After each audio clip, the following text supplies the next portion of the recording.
the subconscious mind was created in the ages primarily between 0 and 5, and then 5 to 18.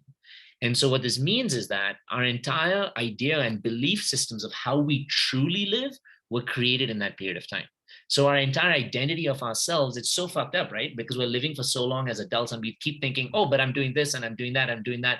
If we were to break it down, I can break down every single person's story into showing you how that's actually just a different idea of a repetition from your childhood, whether it's about a relationship, whether it's about how you choose money, whether it's about the jobs you choose, whether it's about how you're trying to prove yourself, whether it's about how you choose travel, whether it's about choosing coping mechanisms like alcohol, sex, drugs, etc., whether it's about, only attaching to animals or pets. It's like all of that is almost entirely determined in those ages or stages when we were really young, which is why, for example, Carl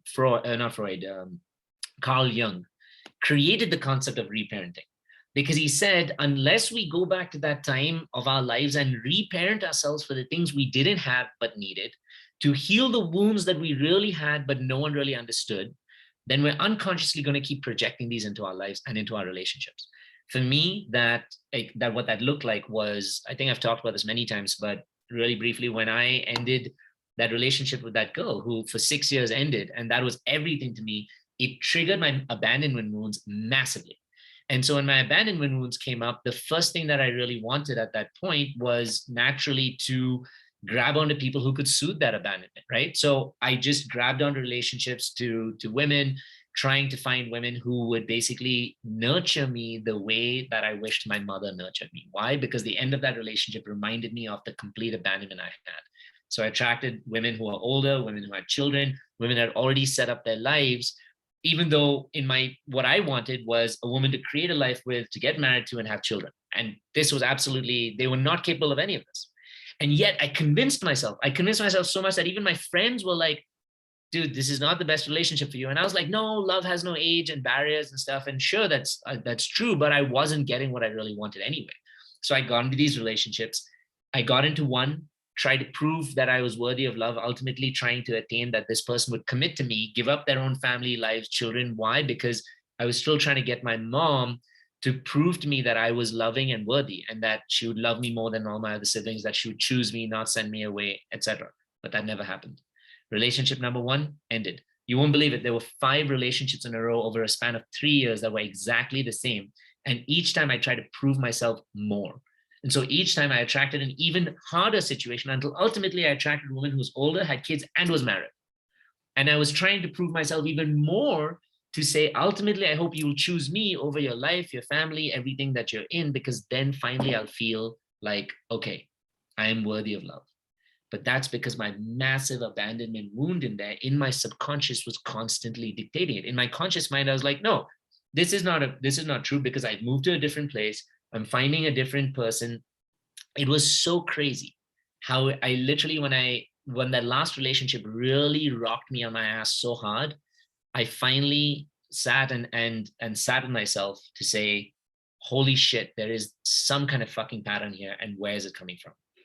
And that's when I actually, for most of the people on the gauntlet, that I locked myself up actually for 3.5 months, because I knew if I connected with another woman, the state that I was in, I was for sure going to get into a similar pattern.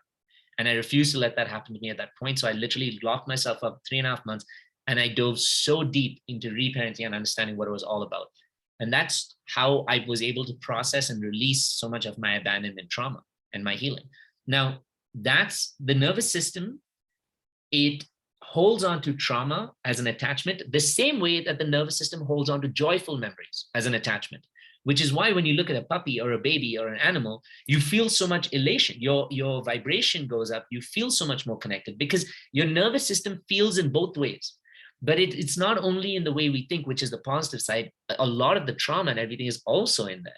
So we have to go back to healing that trauma and releasing what's attached to the nervous system, so that we can actually feel more regulated, grounded, composed, and we can now connect and show up in a way that's truly authentic, and that's not completely and always traumatized. And that requires a lot of work and practice of healing those wounds, and also, connecting with ourselves.